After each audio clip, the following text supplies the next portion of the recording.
Welcome back to my channel. I know it's been a very long time since I've been in front of the camera, and I'm actually not too crazy about it right now, but here I am kind of explaining why I've been gone. I kind of took off there for a little bit. My grandmother actually passed away on my birthday in November. Anyone else feel like 2019 was just kind of one of the worst years ever? And I kind of slightly feel like the bad vibes are kind of following me into this new year.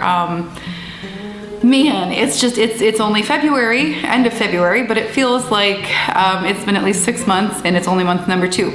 So I'm going to try to wrangle that bad energy in and try to kind of get a better vibe going for the month of February and for the whole year, 2020. You know, no reason that 2020 can't be a wonderful year.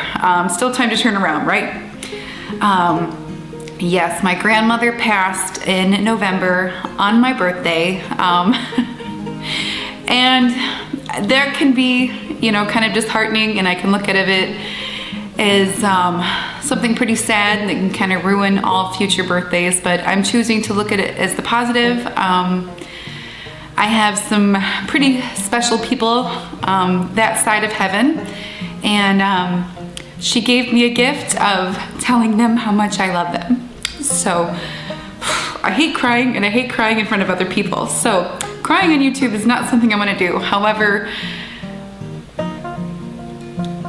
losing her hit me a lot harder than I thought it was going to.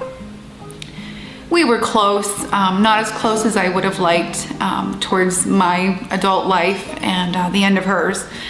And I regret that. And I wish I would have been a little bit more active in her life. You know, I did go visit when I could, trying not to cry. She lived up in Michigan, and I lived down here in North Carolina, and before that I lived in Texas, and so visiting was not always easy. We did call, and she never skipped a beat on my birthday. She would always call and or send a card every single birthday. She was phenomenal in that department. In fact, side story, my grandmother and grandfather, for their kids, would always cook them their favorite meal on their birthday. Like, it was a big production, a big to-do, you know, the main dish, the side dishes, the dessert, the cake, the pie, whatever it is that you wanted for your birthday, you had it on that table. Like, and I feel like, you know, nowadays we go out to dinner a lot, and it's not really a special occasion anymore. Used to be going out to dinner was kind of like, oh, put on your Sunday best, we're going out, you know, for steak. And now it's just kind of a mundane thing. But those birthday dinners at their house was a big deal. And that's kind of something that I've tried to, in my adult life and my marriage, kind of try to carry on that tradition. And so every year for my husband's birthday, right down to, you know, the appetizer, you know, like, well, not always an appetizer, but what do you want? What is your menu preference for that particular year? I know one year he's all about the dessert. I can tell you he wants steak, a baked potato, and mushrooms and onions. That's what he wants every year for his birthday, never fail.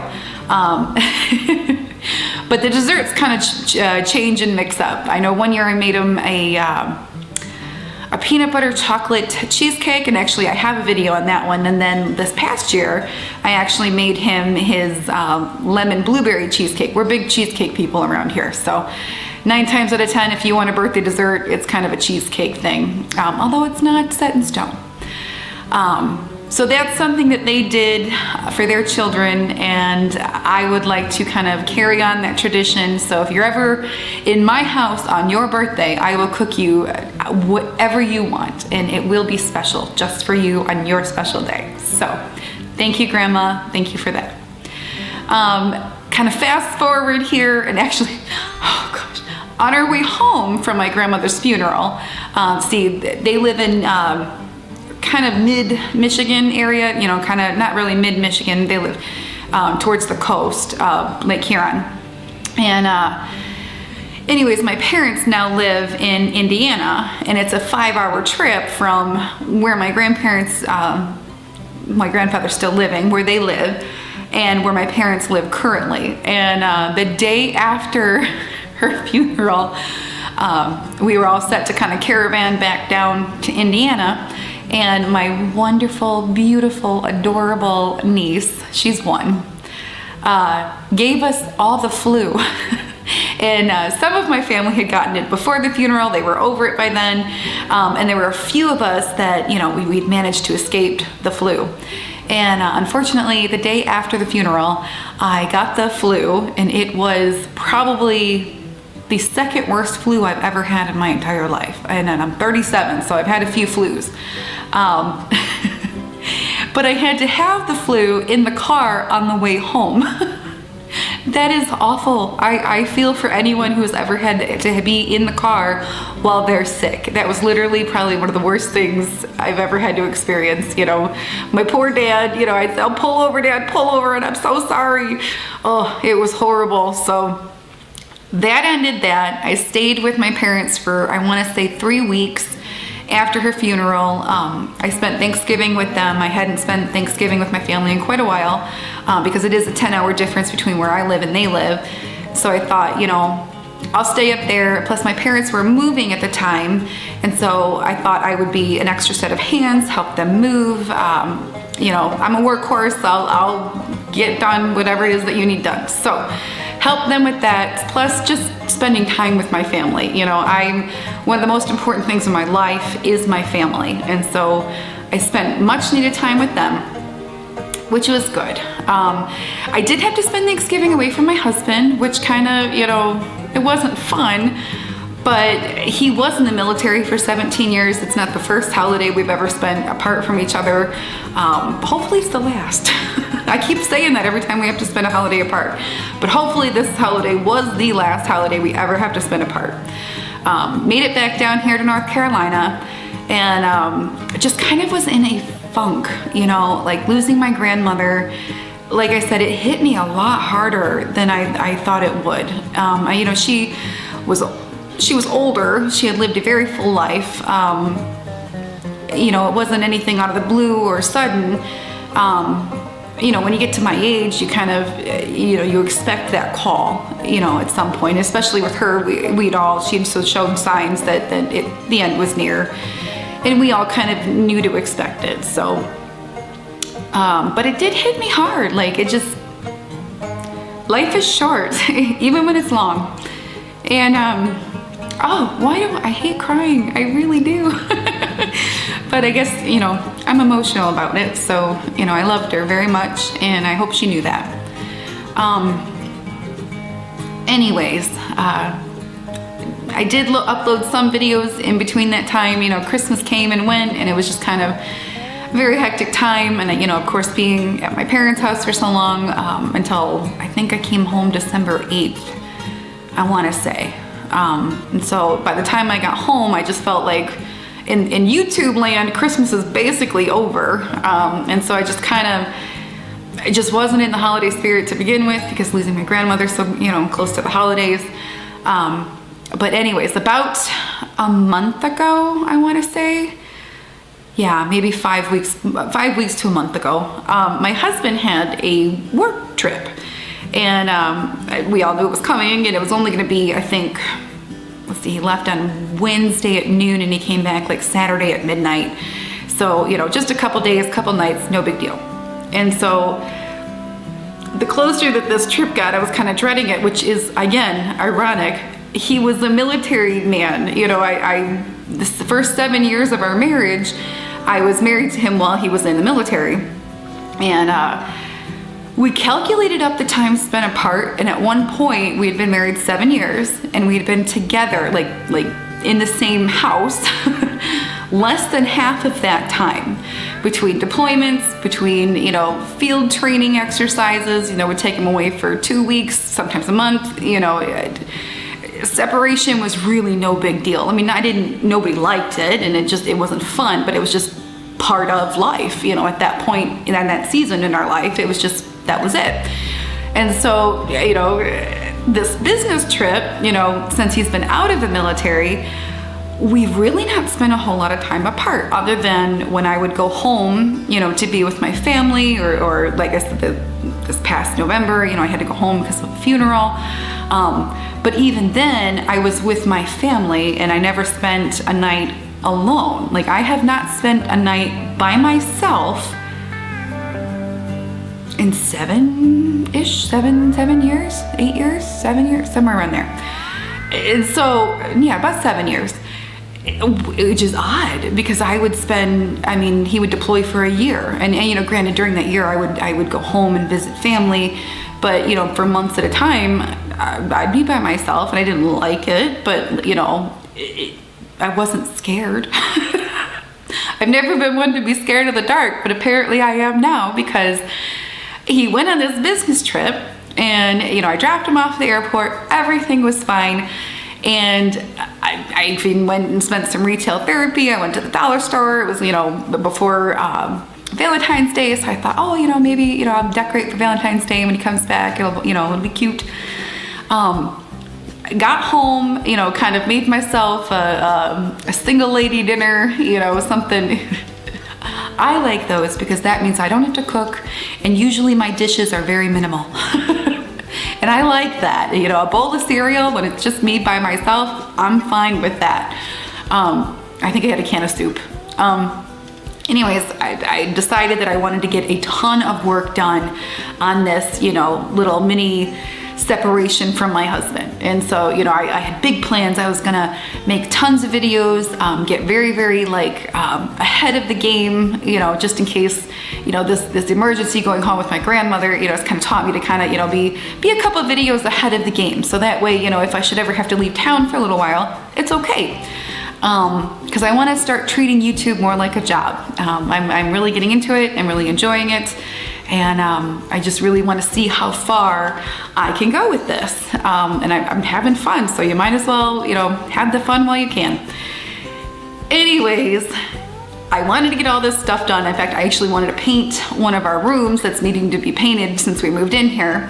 And I thought, you know, I got lots of time and I don't need to feed anybody but myself, and I can live, like I said, on a bowl of cereal.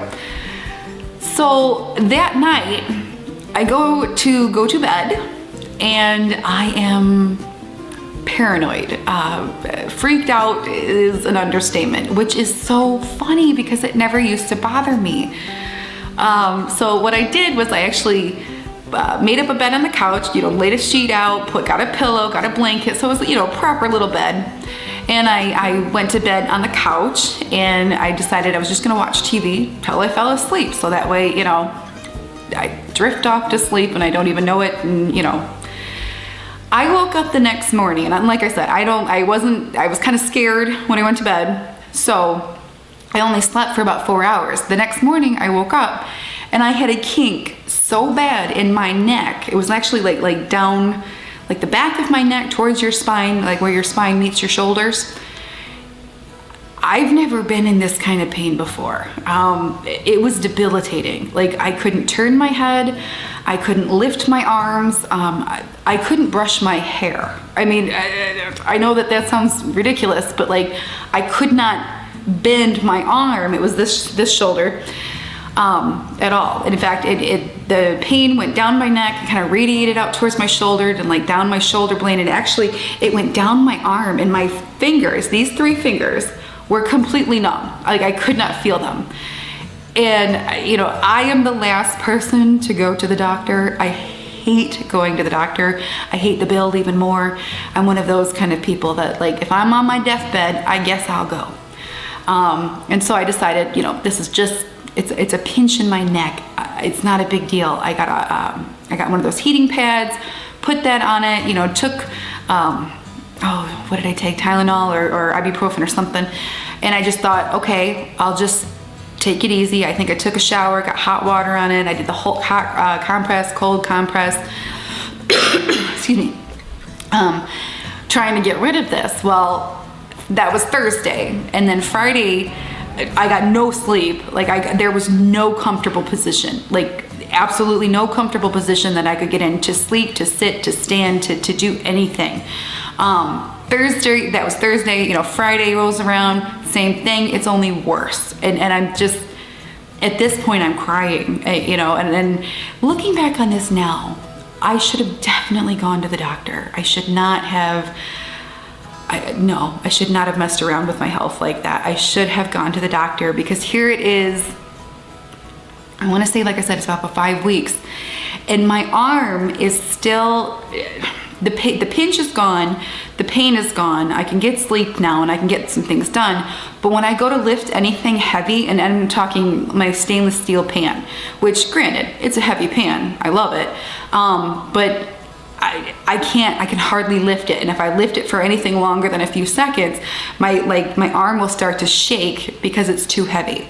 And so I'm pretty sure I injured myself pretty good. That's why I haven't gotten back to comments. I haven't, to sit at my computer desk, just the way your arms hang in the chair, it was excruciating. Like, I mean, to sit in my recliner, like one of the most comfortable spots in the house, my husband and I fight over this spot, that's the spot in the living room.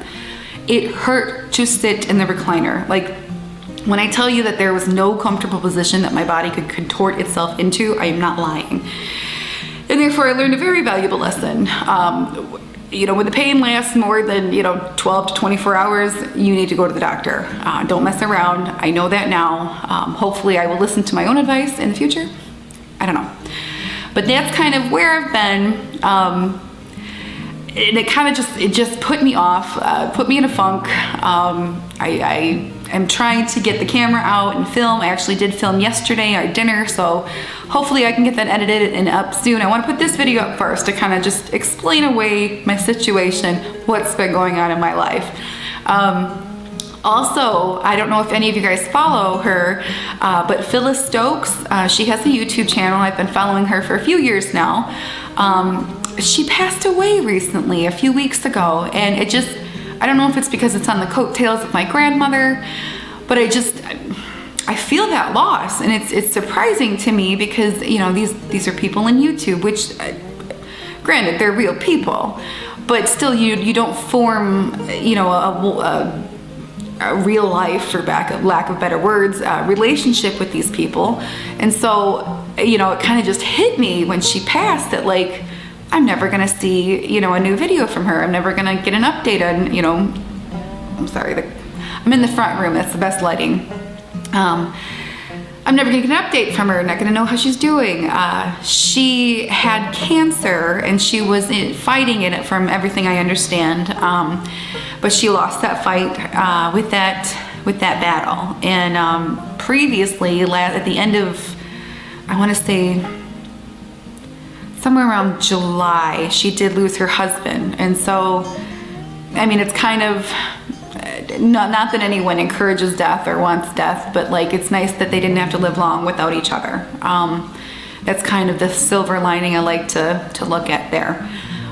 Still sad, and it still just kind of hit me. I'll try to link her channel in the description box below. Her son is actually carrying on her channel, which I love.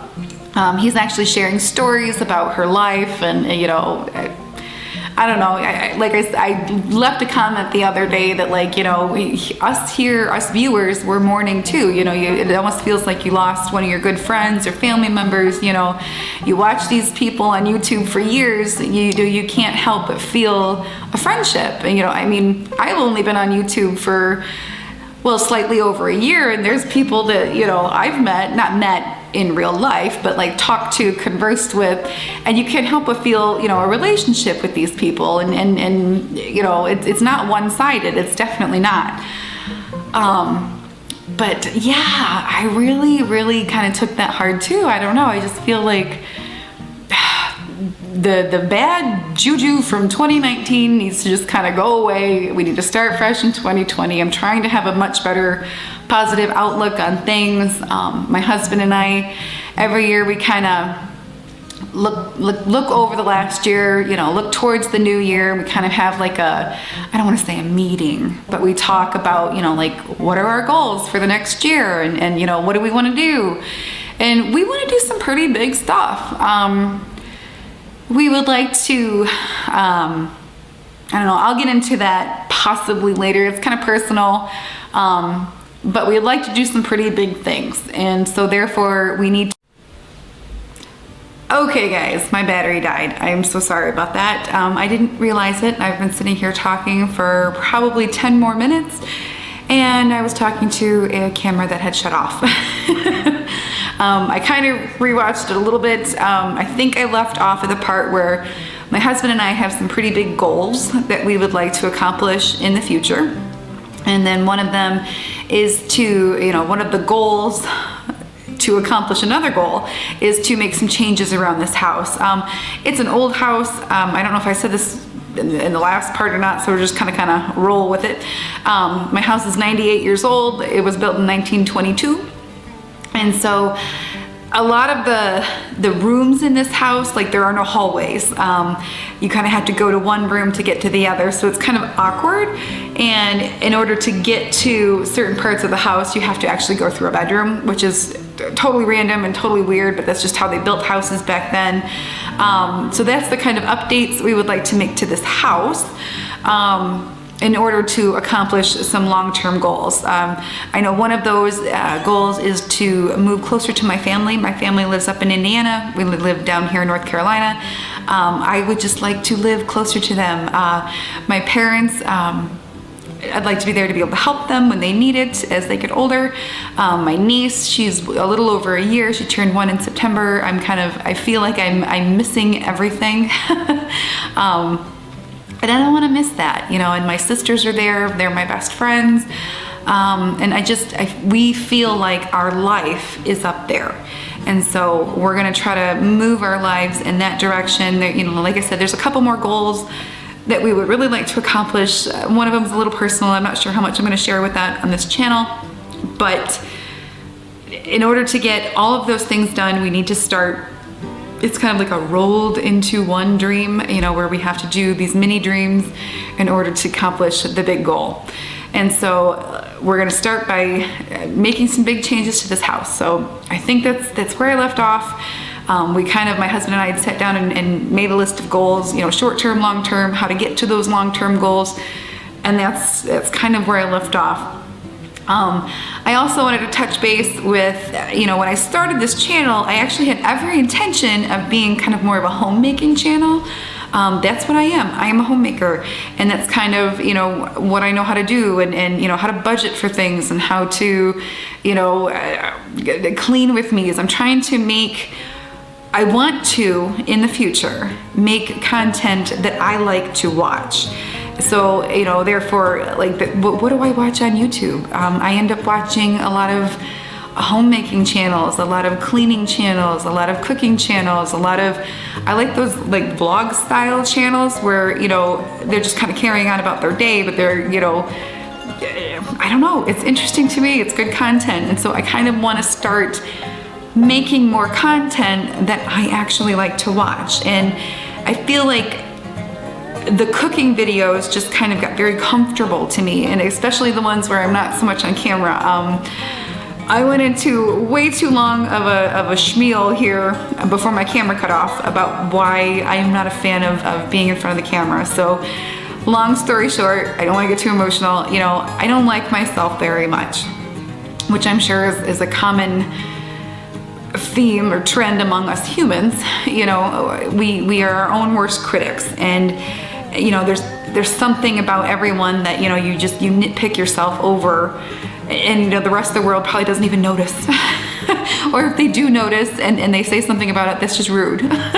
So stop being rude. You're not telling me anything I don't already know and already feel very self-conscious about in my own self. And so, even my voice, I nitpick my voice, and there's nothing you can do about your voice. You're born with the voice God gave you, And, even when I was at home visiting my parents, my mom would play my videos and I'd be like, oh, you have to put the earpods in or turn the volume off, because I can't stand to listen to myself. A narcissist I am not. I do not like myself one bit. And so I need to work on that in the future and get in front of the camera, form relationships, put up content that I like to watch. Of course, I do like to watch cooking videos and instructional videos, where it's maybe not so much like face-to-face here, but I really, really like those just everyday videos. You know, I watch a lot of vlog channels, you know, just they're entertainment. I find myself not watching television half the time, and I'll turn on YouTube, you know. I like to watch family vloggers. I think they're funny. Their kids are funny, you know. Kids are great. So that's that. That's kind of where I'd like to start taking this channel. I'm trying to think if there's anything else I talked about before my camera battery shut off. In fact, I know I don't have a whole lot of juice left, so I can't ramble. But that's kind of it. That's kind of where I've been, why I've been gone, where I'd like to grow this channel.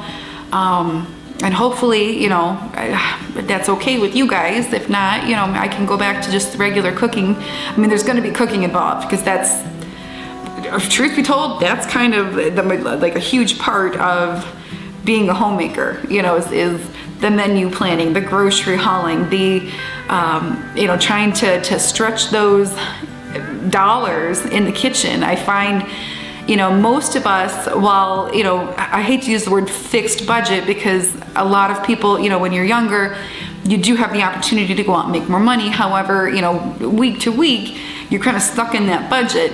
And so a lot of times where we can find that, you know, where we can trim the fat, so to speak, is in that grocery budget. You know,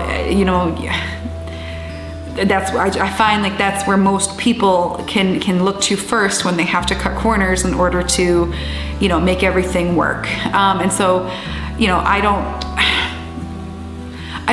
do a whole lot of like 5-star gourmet recipes. I do more recipes that are family friendly, good on a budget, can feed a crowd. You know, that's kind of my meat and potatoes of my channel, so to speak. Excuse me. But I'll never lose that. You know, I like to cook. I love to bake. I'll always have that kind of content around here, but I kind of want to get back more to putting up everyday life, you know, putting up, you know, my day-to-day, stuff like that. So in the future, that's kind of what I'm hoping to do. In fact, I do have one video that I'm going to try to make right after I get off here. I might have to charge that battery for an hour or two, but I'm gonna make that video and try to get it up soon. This one I'm gonna try to get up on Monday. So it is Saturday now, and hopefully it'll be up by Monday. But that's it. I think that's everything I wanted to kind of express. I have my coffee here. It's cold now, it's very cold. It's gonna go right in the microwave once I'm done here and try to energize myself up. Thank you guys for sticking around to the end of this video. If you did, you deserve a pat on the back. I kind of rambled quite a bit. But thanks so much for watching. Thanks if you stuck around to the end. I appreciate you, and hopefully I will see you in the next one. Bye guys.